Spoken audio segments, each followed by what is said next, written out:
Okay. Is there any more echo? Before I start shit talking this plan that we're about to do. All right, cool. Okay. So I was like, I thought this would be a good idea, and I'll play along, but I'm so afraid that if I spill any water on my laptop, it's the only valuable thing I own. And so I think this is just one of those things that was better said and left on the page. But I'll do it. I feel like most of the jokes that we do to start our show out are me being like, Dylan, wouldn't it be funny if we did this? And Dylan's usually like, no, it won't, but I'm going to do it because he doesn't want to think about anything else to do. Oh, God. Right, what song do you sing in your head when you wash your hands? Oh, I actually just count. I just count to 20. I can't. If I sing a song over and over, it'll drive me crazy. What about you? Well, I actually don't sing a song either. In my head, there's somebody telling me I'm not doing a good enough job. So I'm like more intense about like what I'm doing, because I'm like, oh, that person, the made up person in my mind, is like, oh, you didn't get that finger, you didn't get that finger. So I'm usually like very. That is a different issue that I won't dive into because I'm not qualified. I did stop early. I know people who can help you with that problem, Russell. Hopefully therapy. Okay, so that's what the show is. Dylan, what are the rules of this show? Well, typically when we're live, we're like, oh, don't interrupt, don't be a dick, but also when the scientists are talking, don't feel uncomfortable responding, which isn't too much of an issue because we just have a chat. So, like, if we're giving out questions, please type answers. We'll do our best to respond to them. This is much more like Q&A style than straight up, like, performance thing going on. Yeah, don't say slurs. It's a pretty good way to start when it comes to what you should and shouldn't do in the chat. Yeah, we're getting pretty strict about kicking out people.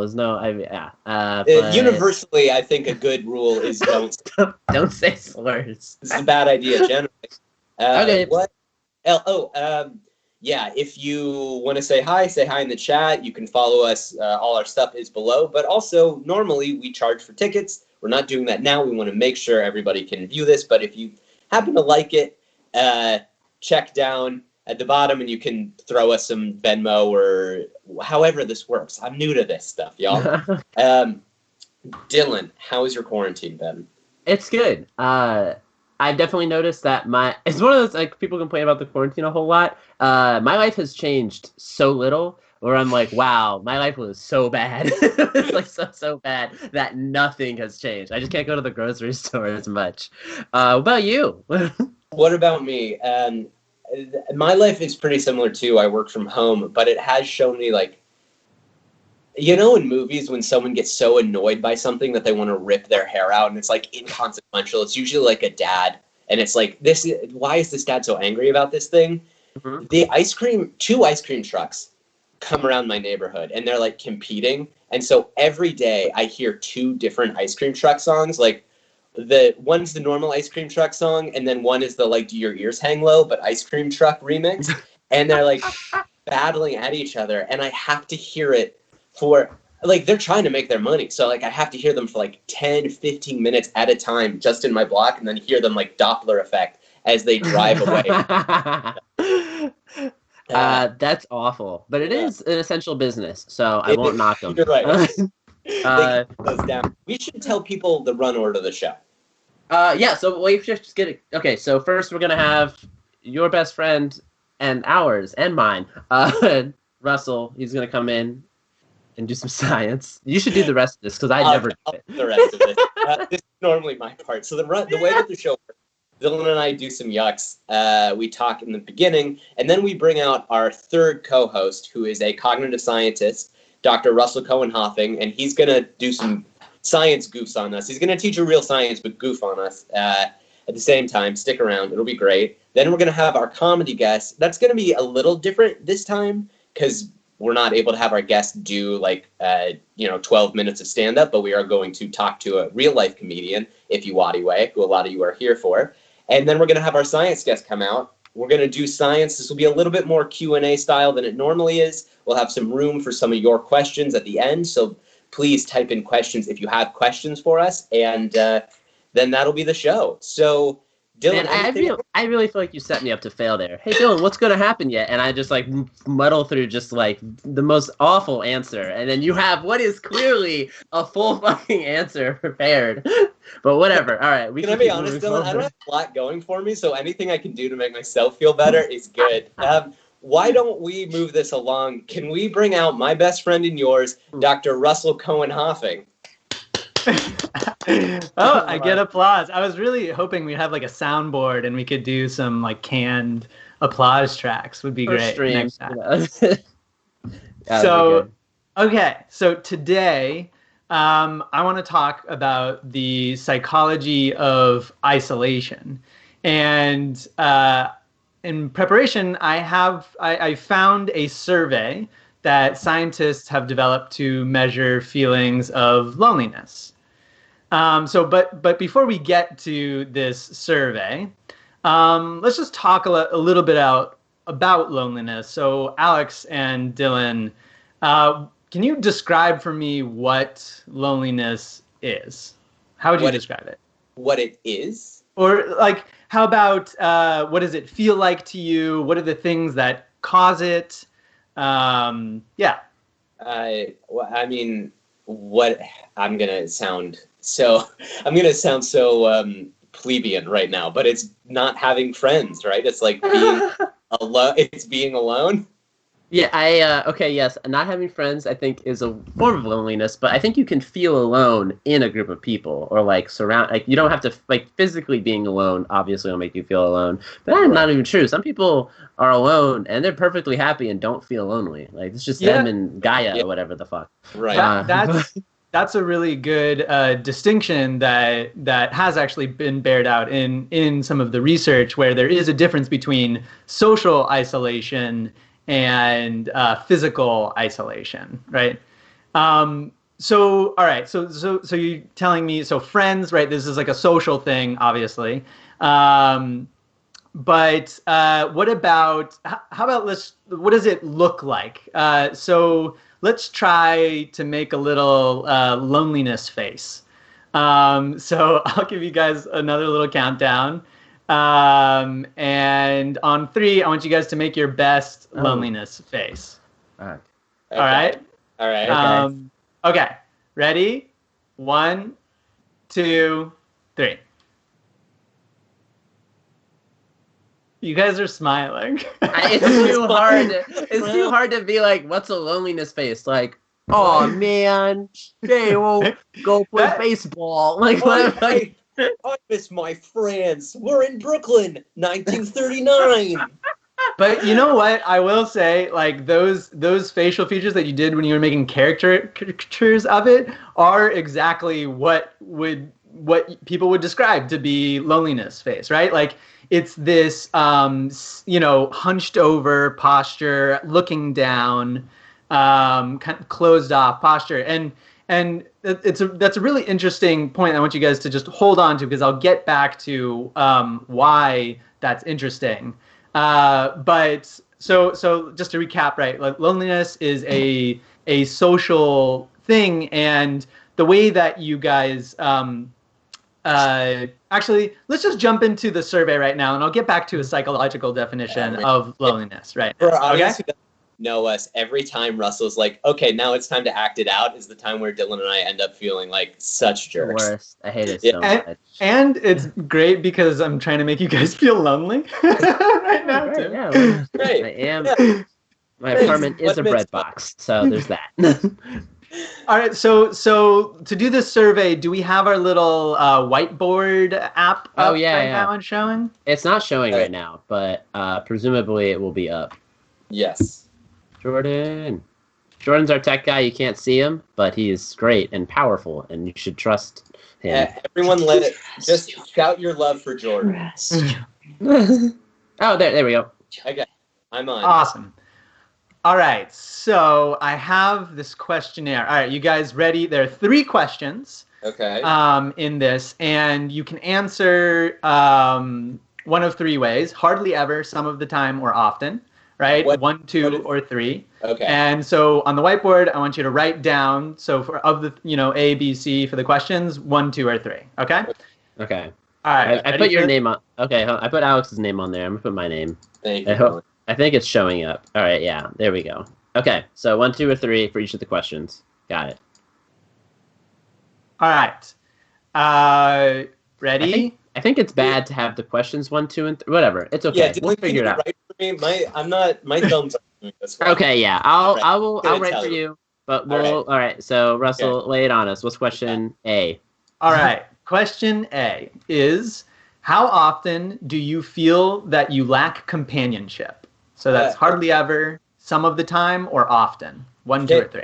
How recently? Is this like in the last couple of months? In my whole life?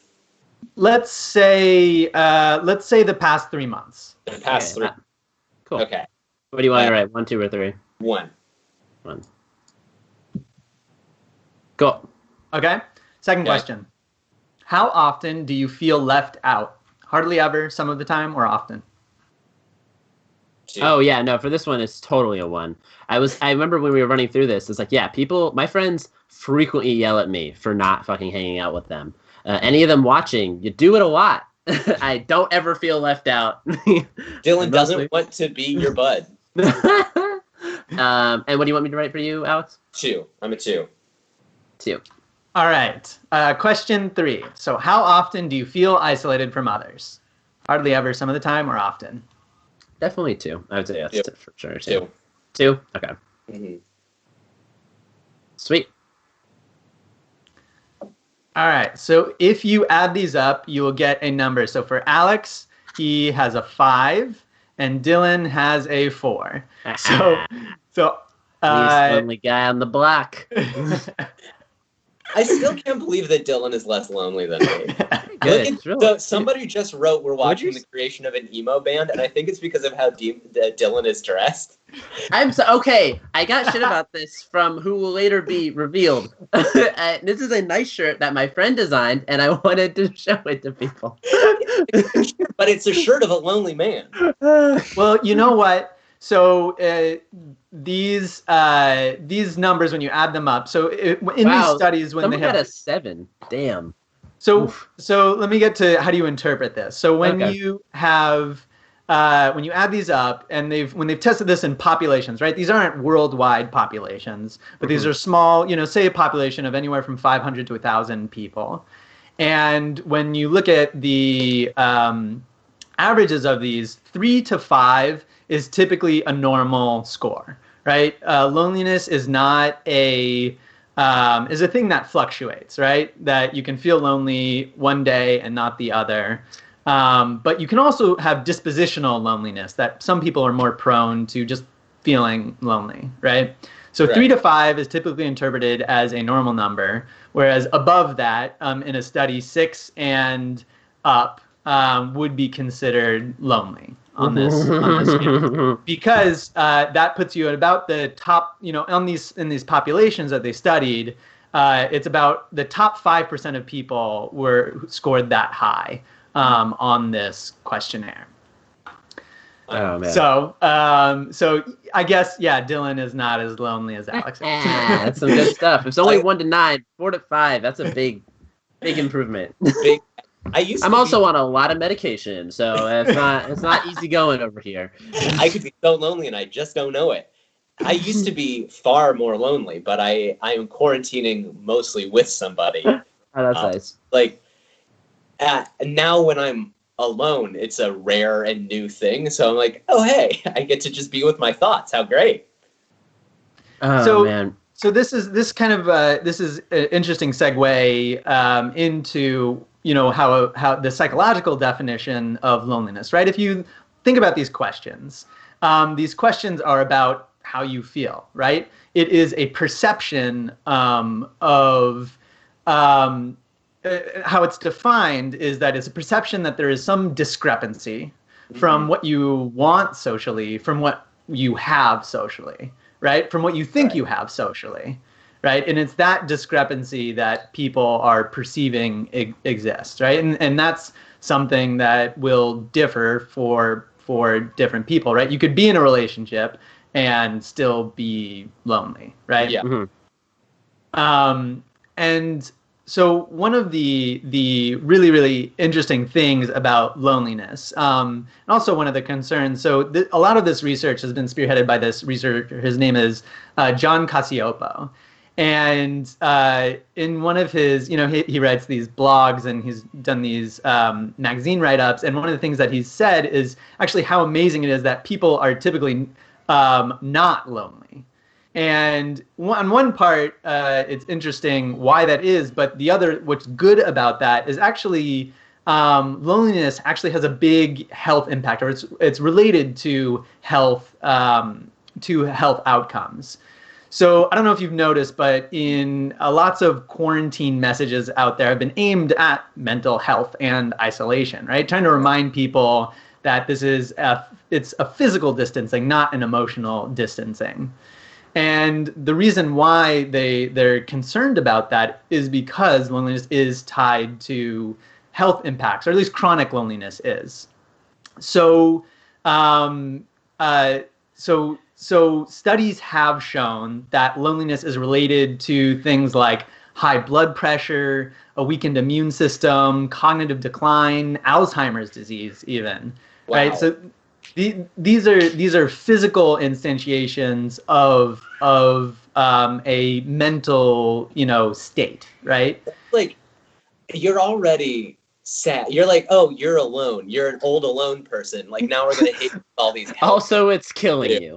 Yeah, so it's killing you, right? It's like why? It's a double whammy. It's unfair. So there's and it's kind of a open question of why that is the case, right? And there's some interesting theories about why something like loneliness is bad for you. Right. And I want to do a little demonstration to get at the reason why it's likely bad for you. So, all right, to do this, I'm going to need some adjectives from you, Alex and Dylan. Okay. So for that first set of adjectives that I need are: describe a bad person for me. Black. We all know that's what are you talking about? That's my bad. Man. A man? Is that better? Selfish. Manipulative. Wow, you guys are doing a lot better in the chat. What are people? Selfish, mean, manipulative, interjectory. I like that. Yeah. Stinky. Okay. Hygiene is the sign of a bad man or person. Dylan does not reflect. That is okay. true. Dylan does all right. So as a recap, so we have manipulative, we have selfish, cruel. Okay. All right. So that's bad. All right. Now give me some adjectives for a good person. Oh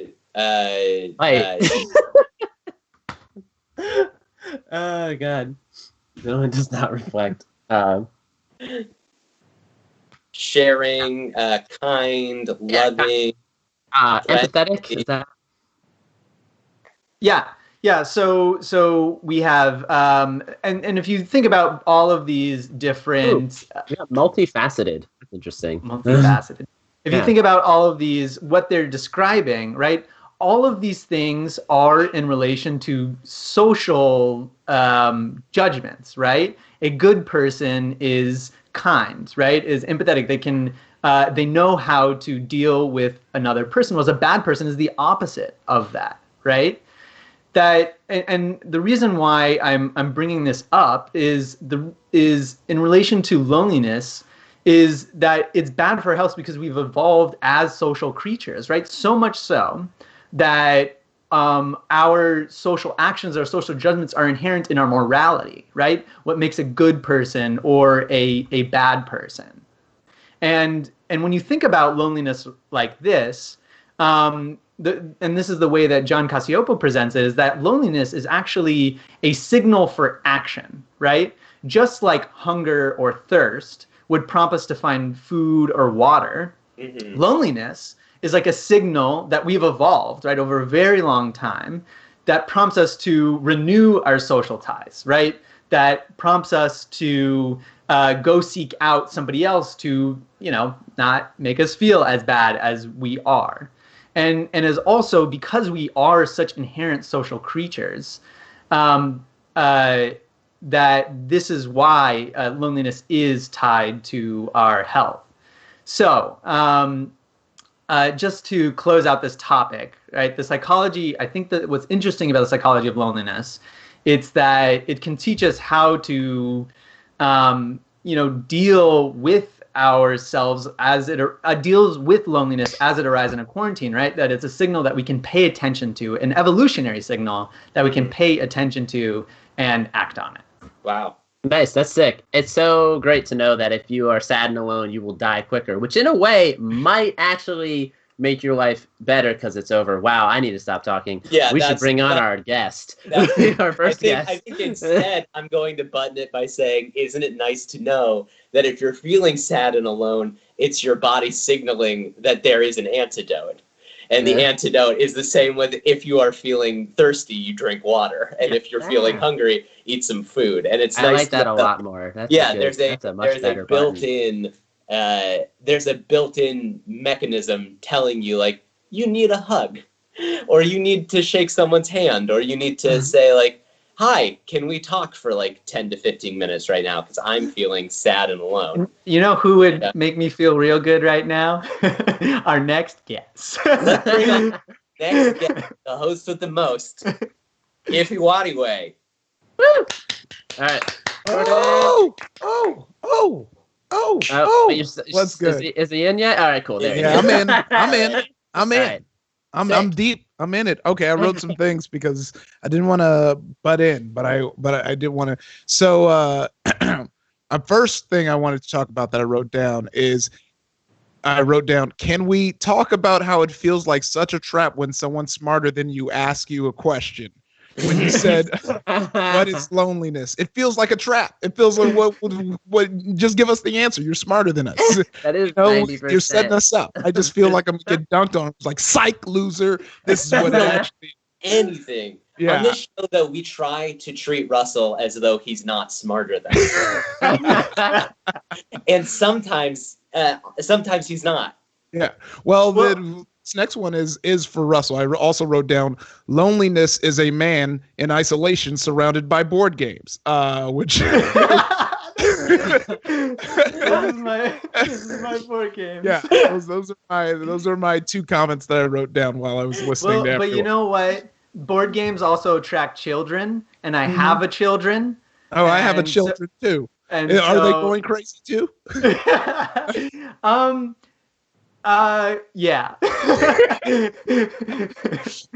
What's it like having kids in quarantine?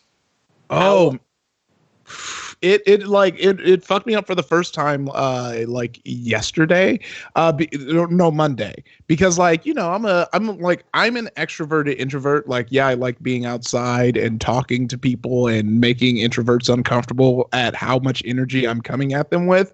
But like, you know, I have no problem staying inside. I've bought like all the volumes of Akira. Hell yeah. Oh, you're so right. Yeah, I've been buying like Blu-rays. I've been building up all my like Gunpla builds. You know, I've been busy. But so like being inside, like I didn't realize how much it hasn't bugged me because I just had so much to do.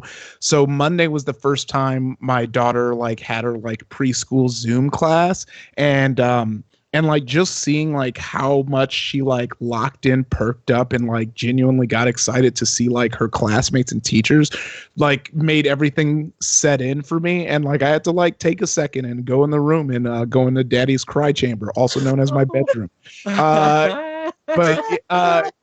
Yeah, like that night, you know, when I was putting her to bed, she like kind of teared up and said that she missed her friends, and I was like, oh damn, shit. Like. This is much, because like, you know, she was just starting to socialize. Like she just like, you know, if it would have happened, I feel like if it would have happened earlier, it would have been better for her, but she just learned how to socialize. She just started getting around kids her age and talking to people. And then like, we just like took that away from her unintentionally. How old is your daughter? She's gonna be 4 next month. Her birthday is hell yeah. May 3rd. Yeah, well, hell no, because like well, it's like her first birthday party where like she was gonna be able to have a party that she remembered and invited her friends, and now shit. I didn't know, even she think keeps about that. asking about it, and like we're trying to figure out what we can do to make it good for her. That's wild. Do you have like I've been a part of a lot of like Skype birthday parties, and they're lovely, cute. But would that translate to a 4-year-old? I don't know. Well, seeing how hyped she got with the class, I think I'm gonna like just hijack that email chain and talk to other parents. But if you thought adults were bad on a Zoom call, just get a whole bunch of kids. I was like, I had to pin the teacher. I was like, mute your kids' mic. Their kids. They keep talking along. Like, learn cut the mic.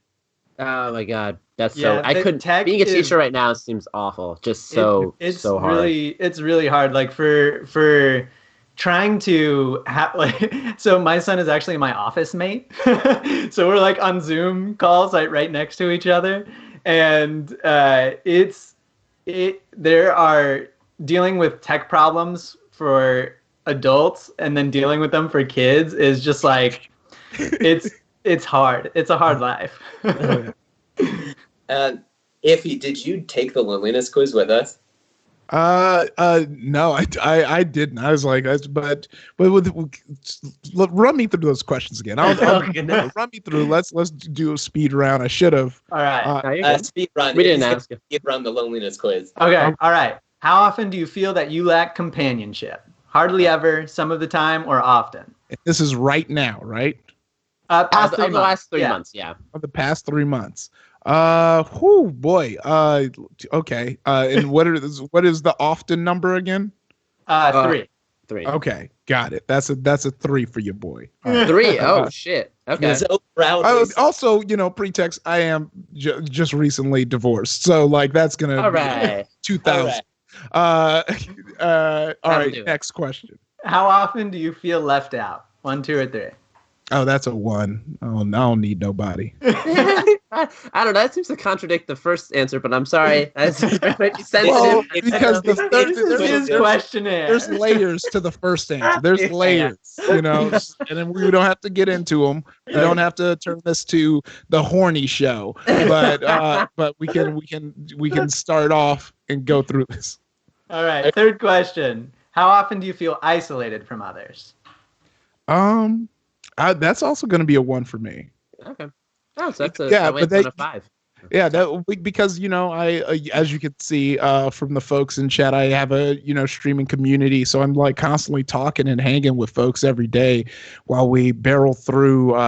Right now, Final Fantasy VII Remake. I was up till 7 this morning playing. I chose literally the worst night to do an all-nighter, but you know what? I'm here. I'm conscious, and I made myself what I am now calling a Manitoba mule. You're conscious, and you're only mildly lonely.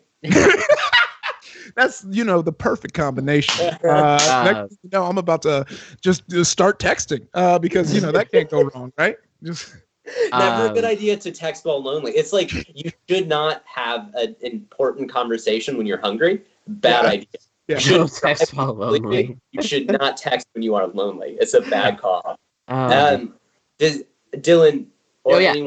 No, I had a question. Yeah. Okay, yeah, my question actually had to do with my answers. Do you feel like your life, I guess your work life and maybe personal life, has changed a lot with the quarantine? I feel like it's moved more than changed because I started doing this dope show on Twitch called Super Punch, which was a late night show on Twitch, and luckily I was doing that, like I was writing on a show, and that was a change because it was truly racing against time. It's a show that's going to come out on Sci-Fi called The Great Debate, hosted by Baron Vaughn. Enough episode out to deliver, but imagine what it's like going into production right around when we start shutting things down. And it was just very much everyone knowing. And, you know, we had, you know, talent dropping out. Like we had a whole bunch of talent that was coming from like the Joko cruise, who then that was a whole thing. And so like it was this race against time and this like shuffle because of everything that was going on. And we were really trying to make it to the finish line. And we didn't get to deliver all the episodes we want to, but I think like for what went down, I'm proud of like the amount of episodes we got out, and it was a fun experience still. But yeah, it was wild. That's amazing. But now that we're talking about wild and fun experiences, I think it might be time to bring on our next guest. What do you guys think? Or our last guest. Yeah. Our next and final guest. Yeah. So I'm so excited we get to talk to this person. This woman is incredible. I don't want to say too much because we're going to get into who she is when she gets on, but her patients call her Dr. Shay. Can we get a round of applause for Sheyna Giffords? Thank you. Oh man, I feel so responsible right now. I have been invited into a room full of lonely dudes and their board games. Hell yeah. Sorry. Mildly lonely in Ifys' case. And video games, not Yeah, just right. And D&D shirts. When was the last time I had this kind of audience? High school, college, grad school, med school. No, had them in space too. Had at least a couple in space too. Yeah, you guys are everywhere. Oh, I'm so wounded. You can't see any board games. I have a couple. No, listen, we played board games in space. We did. We absolutely did. Hilariously, we played Pandemic on the 366-day Mars mission, and we survived by about that much. So speaking of games, like a brief intro here, like just to explain. Speaking of games, we have some games for you to be a bit of an intro. So. I see. Okay. Russell is going to give you some acronyms. I'm going to be your help in this. And we're going to see how quickly you can let us know what those acronyms are, and then we'll talk about what do you need me to make it? Wait, should Ify and I also try to know the acronyms, or is it going to be impossible for us to know? It's going to probably be impossible, but if you happen to know it, I'm going to be very proud of you. All right, cool. So we pull up a 1 minute time. Got a 1 minute timer right here. Okay, Dr. Russ, let me know when you're ready. All right, I'm ready. Shay, are you ready? Okay. Engage. Right. Let's do this. All right, so the first acronym is HSSMB. HSSMB. Okay, first word, not low. High. Where pirates are, second word. Seas. Okay. High seas, the Mars simulation. Simulated Mars base, but yes, you're right. Okay. Dr. All right. Next one. All right. IAIAF. All right. IAIAFF. It doesn't keep happening. Intermittent. It's like that, but not that. Interval, intentional interval. No, it's not. A lover could be this if they leave you. What else? An idiot. Yes. A thing that happens all the time could be said to be. Let's see. Intentional, occasional, intermittent, interval, intense. Coming up on a minute here. I'll accept intermittent. Intermittent. Okay, when you can get to a thing, you have blank to it. Access. Okay. To the thing that we're talking on right now. The internet. Okay, that's a minute. That's a minute. Oh.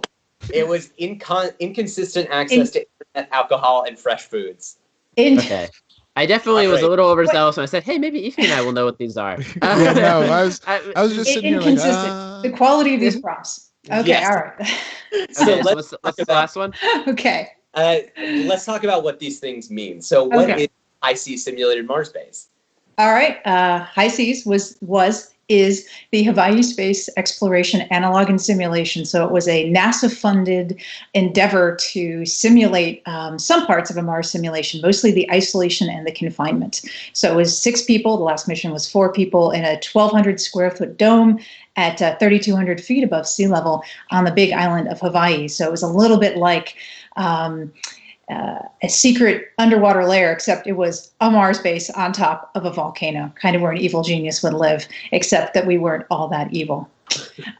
We stayed there for 366 days, so that's the longest simulation in U.S. history. And we were there just trying to see what it was like to survive with just the 6 of us. And this, by simulation, this wasn't like LARPing. Like, you guys were locked away, right? Well, we were able to go out in spacesuits. But we had to go through a decompression cycle in the airlock before we went out the door, and a recompression cycle on the way back in. Oh my gosh! And so wait, where was this again? I'm sorry, I missed at the top. Like, where did you? The Big Island of Hawaii. Gotcha. That's so you were allowed to go out in a spacesuit just in Hawaii. What? How hot was if you've seen the pictures, it's basically old lava for kilometers, miles in every direction. Sorry, I keep forgetting. And basically, you weren't allowed for more than a mile or 2 away from the base in your spacesuit. That's wild. How hot was it in the spacesuit? It was rather toasty. It was hot. It was loud. It was heavy, except, not as exciting as it sounds. Right. I want to know what got you to want to do this in general. Like, why did you hear about this and say, I want to do this? Because it's pretty extreme.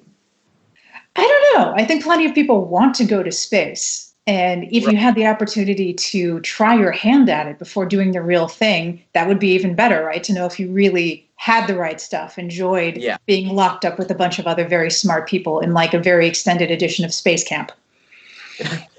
And you were the doctor of the camp, I was correct? the doctor. That's right. So what did you want to learn while you were on this mission? Basically, I wanted to learn how healthy we stayed. I mean, think about yourself in your apartment, right? How far you can go. And then if you could only go, a mile outside of your apartment, do you stay in good shape? You can't put on your spacesuit and go for a jog. Way too hot, way too heavy, batteries run out. So you're going to have to do all your exercising, all your everything inside this space. Do you manage to keep the weight off, stay strong, psychologically well? These are all the kinds of things we need to answer. And we've had Mark Kelly up there, Scott Kelly, up on the ISS for about a year. We've had some Russians up there. I got a question. That's in the Dylan. It's so how accurate was the movie The Martian? So Andy's movie The Martian came out the November we were up during the simulation. And we had a movie night. They were Fox Searchlight, very kind, beamed the movie over to us, just like they did the folks in the ISS. So there we are. We're sitting in our living room. We got popcorn. And I think we may have watched it wrong, because to us, it was kind of like a comedy. Was it a comedy to you guys? Was it like, newbie era, you didn't clip in? You didn't clip in. Clip in what? I don't even know. Andy actually came down to talk about his movie after I got out of my first simulation at Johnson Space Center. And he fully admits the idea of a sneaky Martian dust storm is not a thing. It doesn't come creeping up over the hills. You can see Martian dust storms coming for days, sometimes weeks. So apart from that conceit, the book is quite accurate, except we tried to grow potatoes the old-fashioned way. You need a lot more soil than you would have had in that Mars base. But apart from that, the book was really accurate. The movie, not too bad. The part where he goes bouncing around on the outside of the moving ship, the rapidly moving ship, hundreds and hundreds of kilometers per hour ship, that probably wouldn't have gone down so well. Otherwise, and the midair catch, that would have hurt. Conservation of momentum. They would not have stopped. They would have grabbed each other and gone tumbling, and it would have been a mess. But cinemagraphically, it worked. Damn. All right. Yeah, as a meathead, I was very, my interest was piqued in that staying fit convo. So did you find that what were the tactics and methods people were using to kind of stay in shape, active, and all other things? Get creative. So everyone did actually. I'm not going to violate anyone's personal medical information, but let's just say that people attained their weight loss goals. Oh, nice. Really? A couple people ran their first one person ran their first marathon. 3 people total on our treadmill. We had a treadmill over one of our little tiny portals. 3 people ran marathons. No way. One crew member just got bored just with doing like weights and started squatting another crew member. One crew member who's a hiker just did stairs with a fully loaded pack. Like she loaded her pack full of dried food, MREs, and she would just start taking the stairs up and down. I built a electricity producing bicycle, hooking up just a regular street bike with a band from a tractor to a little tiny motor, and that powered some deep cycle marine batteries, so you could actually generate power by biking. So on our dust storm days when we didn't have a lot of power, you could hike on the bike and actually do everyone a solid by charging stuff up. So yeah, we had a lot of different ways. People started doing what was it called? Ab cruncher? Ab burner, something like that. It was popular. It was popular. We all did it together for a while. But I used to get up in the mornings way before everybody else. Because let me tell you, once you're up, it don't stop. And here's one of the secrets. Here's one of the secrets to quarantining like an astronaut. Keep yourself too busy to remember that there's howling death only a few inches away. The people in the... What's that? I feel like that works for life just existentially in general. Like even when you're not in quarantine, just keep yourself so busy that you're not thinking about death. Of death. The void? Ooh, keep that in your head. Yeah. This is not so good when you're back on Earth and you have spouses and children and people who need your emotional attention. But when you need to just get through times, you can get up and when you're actually down at Johnson Space Center, they give you an iPad that has a moving arm. We call it the playbook, and it has your time plotted out in 5-minute increments. And when you aren't where you're supposed to be, it starts blinking red and you think something's going to explode, though it's not going to explode because you're in space and fire is bad, but you still really want to get where that blinking arm tells you to go. If you're having some trouble kind of working your way through this time, organize your time from morning till night. Give yourself some breaks to do nothing, to go into your nothing box. Give yourself some breaks to check email, breaks to be on social media. But if this time is hard for you, just really organize it. Keep yourself busy. Exercise, food, work, break. Exercise, food, work, break. That's number one tip. Sorry.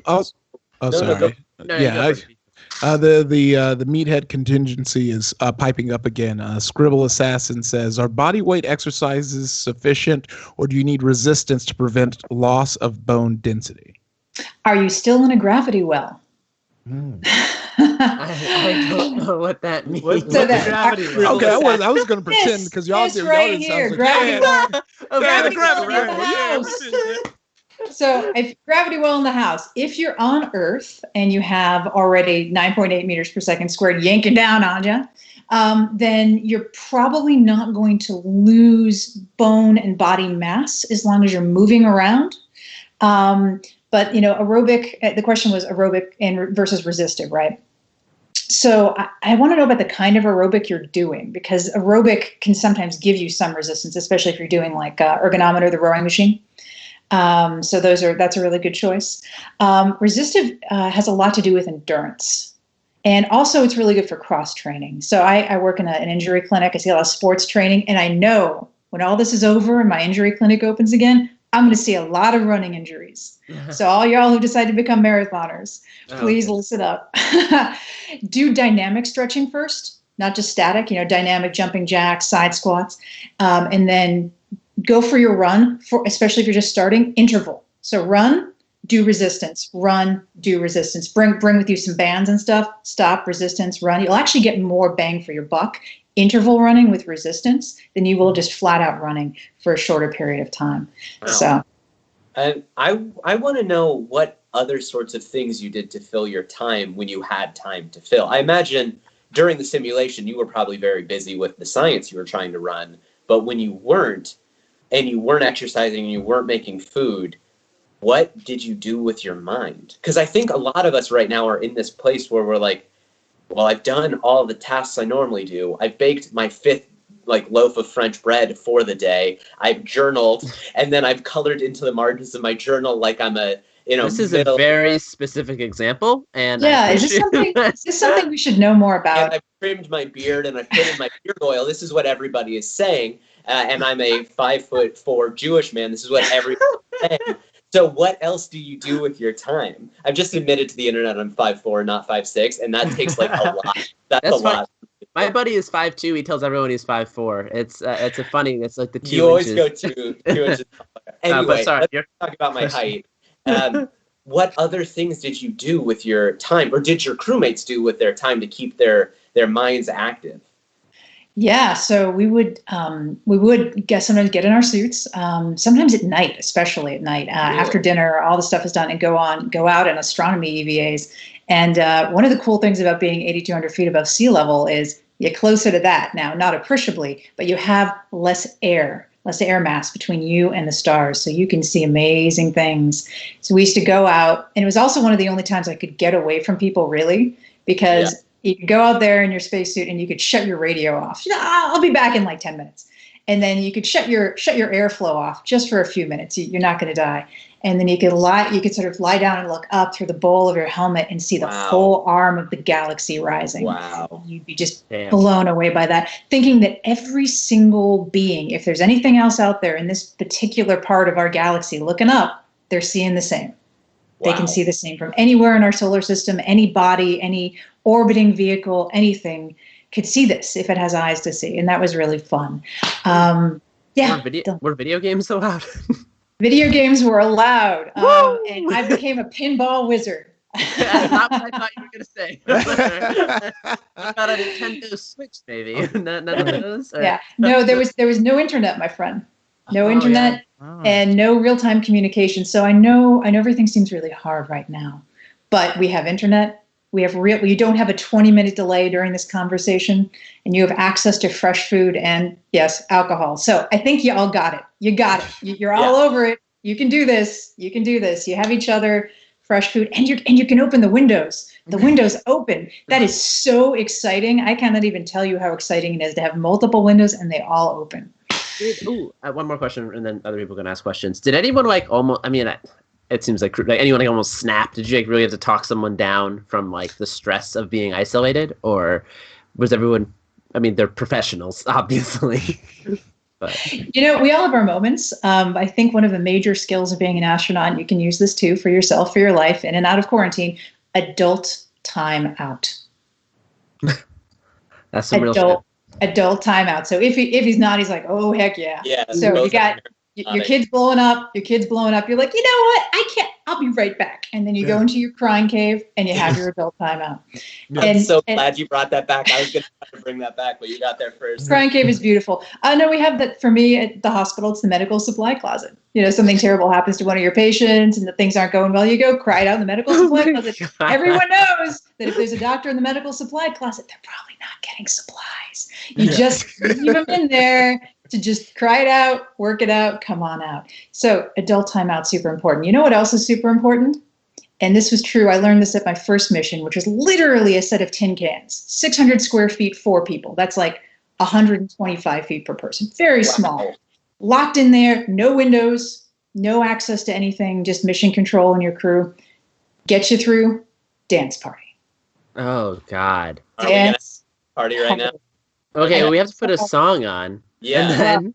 Hey, we talked about this. Oh, yeah. Okay. Ify, you picked a song? Lay it out, man. Yeah. I'm gonna keep it. This is extremely important. When things get hard, you got to dance it out. Look, I'm the best at the picking of this, because I know I have the Twitch Ajuna Beats playlist that are whitelisted songs that we can dance to that won't mute our stream for the VOD.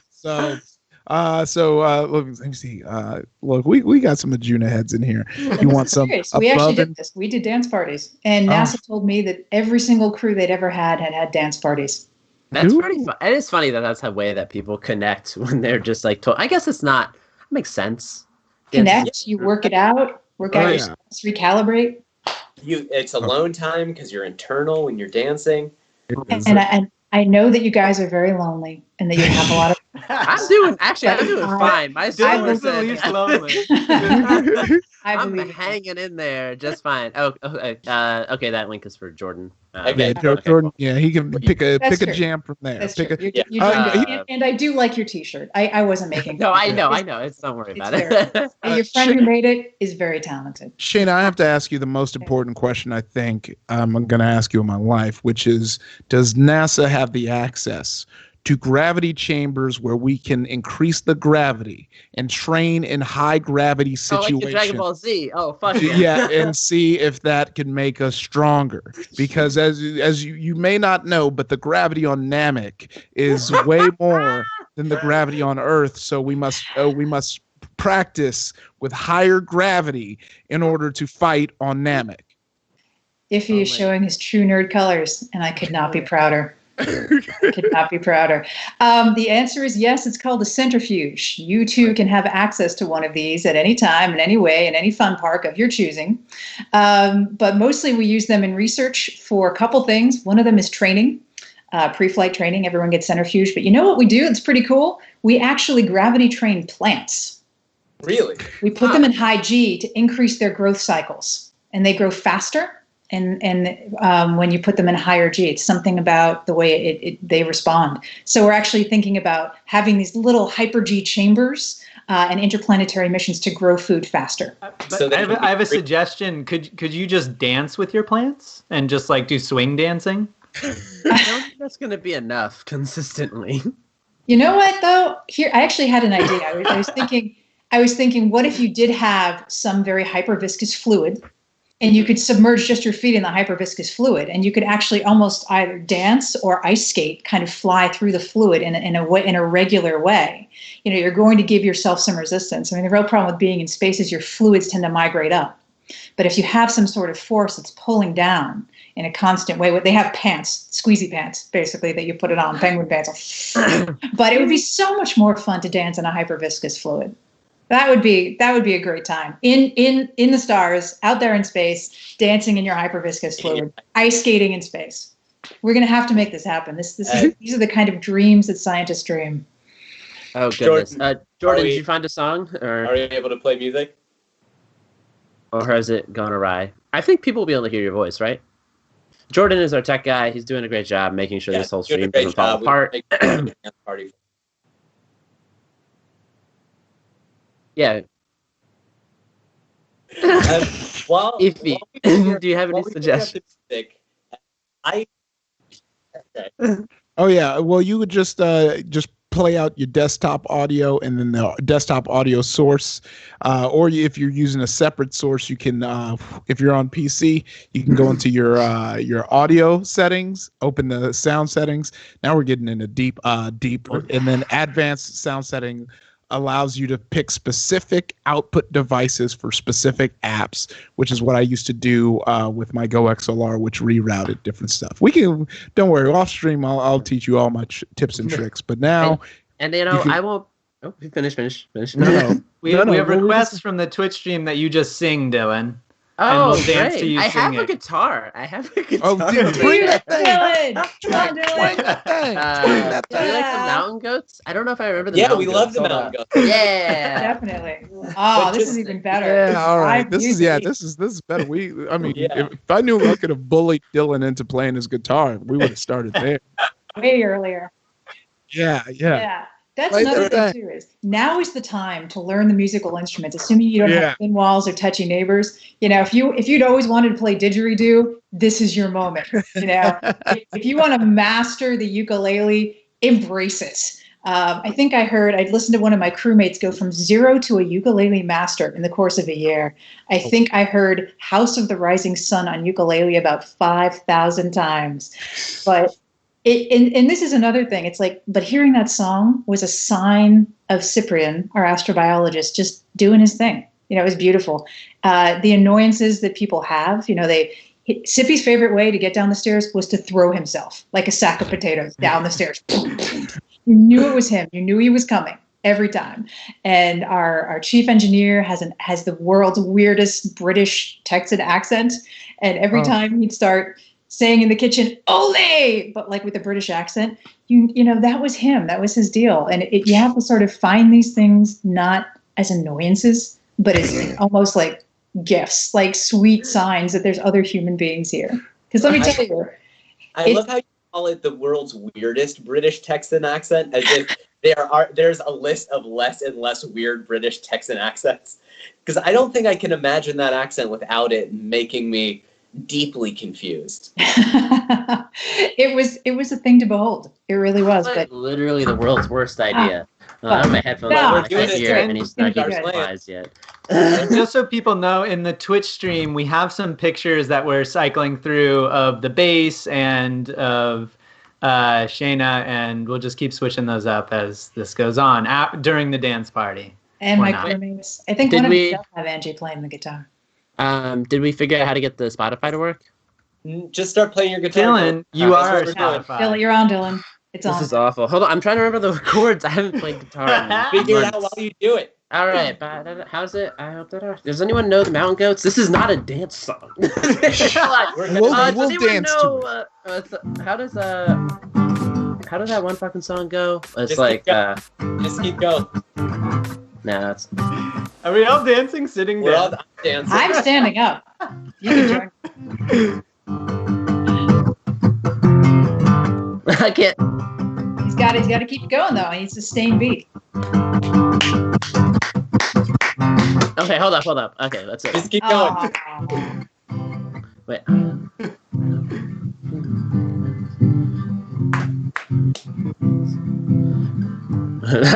I can't do this. This is the worst. This is so bad. it's like being at an open mic and someone shoots you and then says perform. I feel like now that we've truly humiliated Dylan, let's open it up to one question from the audience, and then let's end it. Does anyone see any questions from the audience that they really want to know? Okay. This one, do we want to take another exercise question or move on to something else? Up I to think you. we can do more than one question. Okay, here's one from Supermancy. What's the best way to stay healthy if you have absolutely no exercise equipment and you're stuck inside? Oh yeah, great question. You don't need equipment by any stretch of the imagination. Calisthenics and in a combination of marching in place, jumping jacks, side squats. Good place to start if you just want to get some ideas, and it's really easy. Is the New York Times has the 6-minute workout. So if you do all 3 of those workouts, you've just done 18 minutes, and their upper body, their core, their lower body, and that's just a good warm up. And then there's all kinds of videos online that I would follow. Ab ripper. That was the one. So if you do the New York Times 6-minute exercises, you do all 3 of them, you do ab ripper, and then you do a series of basically burpees, like jumping up and down with push-ups, you're going to be there. And if you do that twice a day, you're going to be awesome. So 3 of the 6 is for a warm-up. Go online and do ab ripper or some equivalent. And then you just need something that's fast-paced. It's going to get your heart rate up well above maximum for a good 10 minutes. Wash, rinse, repeat. If you can do that half an hour twice a day, morning and night, you'll stay in shape. I don't know that you'll gain much, but then of course you got to watch your calorie intake, and that's the other thing about being an astronaut. It's like you've got this much food. Oh, thanks so much. So plan out what you're going to eat. Don't free snack. So that it's tough when you're always at home and you have infinite access to food, right?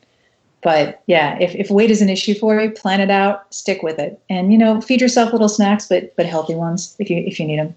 Drink a lot of water. If you're a self-described meathead, do you have anything to add? Yeah, please. No, that sounded like good to me. I feel like out of my element, because at the end of the day, I think all meatheads and anyone who cares is always going to like leave it to the doctor. Like I'm going off of bro science. Shayla's going off of science. You got to do what works for you, though. I mean, even if I give you a bunch of ideas, the really important thing is you got to find the thing that works for you. So they've got a lot of online classes now. My cousin's actually teaching an online Zumba class. Never Zumba before. What the heck? Gave it a try. So if you want to join online classes, if that's what's going to get you moving, look for one. If you need a step-by-step guide, find one. Think about the thing you can do, and that's going to work for you. It doesn't really matter what I think. It matters what's going to work for you. Alex Danis, who is an amazing SciComm artist and a good friend of ours, asks, how did you join the year-long mission, and what do she's asking for herself because she wants to do it, what do I need to do to qualify? I was voluntold to be on this mission. fellow scientist looked at me just like I am now through Skype and said, you will go on this mission. And I was, yes, ma'am. No one says no to Jahaira. I had been volunteering with some young ladies in Los Angeles. There might be some pictures on the stream. I love volunteering, working with kids, doing STEM outreach, getting people excited about science.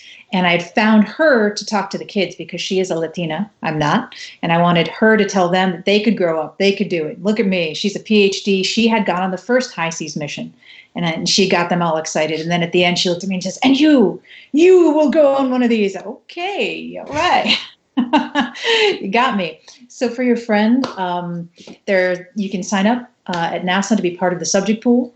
They are still running different missions at the high seas base. I think it's called High Rise now. And there's all kinds of analog or simulated space missions happening all the time of various qualities or fidelities all over the world. So look at what they need. Look them up. See what fits your schedule. See what you're able to do. Amazing. Audience, do you have any more questions that you want to write in really quick? Lushy26 wants to know, is your plan to always be an astronaut? I call it an ambition, a moonshot, if you will. So I think in life you gotta reach for the ring. Here's what's hard about life: you gotta reach for the brass ring while holding onto the reins is something you really enjoy. So I started out in astrophysics and I loved it, but I wasn't doing the service to humanity that I felt like I wanted to do. So I became a doctor. So I've got the reins of something and I do love it. I love being a doctor, but I kept looking for the ring. Oh yeah. And then I went out and grabbed it. And I did it. I did a 2-week mission and that was awesome. Oh, that's a 1-year one. Honey, can I be gone for a year? Oh, okay. Thank you. So that's kind of like the secret sauce, right? You gotta hold on to the reins of something that you love, that's going to sustain you through life, and then just keep an eye out for the opportunity of the thing that you really want to do. That's amazing. That's guys, awesome. You know what? That's so much better than me playing this guitar. But I love the guitar. I did want to wear this because my roommate gave it to me, and I thought it was very fun. This is Can you play the guitar while wearing that helmet? Yeah. That is everything. Oh, someone get a picture of this. Someone has yelled space guitar. I feel like as we're playing space guitar, we are reaching towards the end of the stream. We'll do plugs in a second. But does anybody have any final ideas or questions? Anyone who's on the stream right now? Ify, can you find an authorized tune on your phone and just play it into the mic? Oh yeah, of course. Here, Yuri. He's got the Yuri symbol. Yeah. I love it. Good old Pharrell and his Billionaire Boys Club. So let's do this. This is a tune, and we're gonna have a dance party. I hope y'all ready.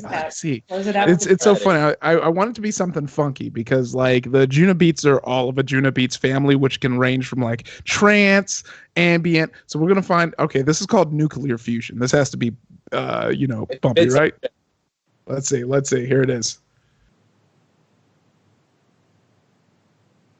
Oh, it's playing on my computer. That's so funny. Yeah. Oh no, here it is. Right this phone. Y'all getting that? Yeah. Oh yeah. Y'all getting that?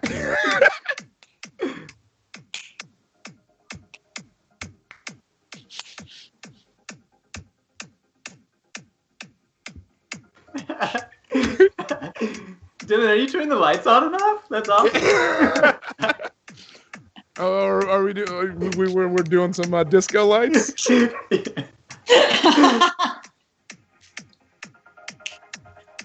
Does anybody have anything they want to plug while we're dancing? Keep the party going. Find me on Twitter if you want. Always nice to talk to humans. Earthlings are funny. How do we find you on Twitter? Humans are awesome. Okay, you can find her at Humans Are Awesome. You can Humans find are us. awesome. You can find us at Science the Show. Ify, how do we find you? You can find me at Nwadiwe on Twitter and Instagram. Ifd's right here on Twitch. Tonight we're going to be watching through the anime Vinland Saga using the watch party feature. So, come hang and weeb out with us. Ify, I may join you on that. Yeah. All right, guys, we're going to be here dancing for another couple of minutes, but that's the end of the stream. I love everyone who joined, anyone who knows anyone in the STEM professions, right? You know, scientists, engineers, mathematicians, doctors. Why don't you text those people that you know, tell them that you are grateful for the work that they do, you appreciate them, and care about what it is they have to say. We've been Science the Show, and we'll get at you next time.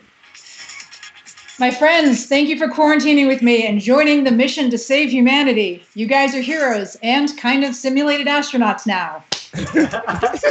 I know you didn't train and you didn't sign up for it, but thank you for joining us on this mission. Thanks for staying home. Thanks for staying safe and, like an astronaut, putting your mask on before you go out.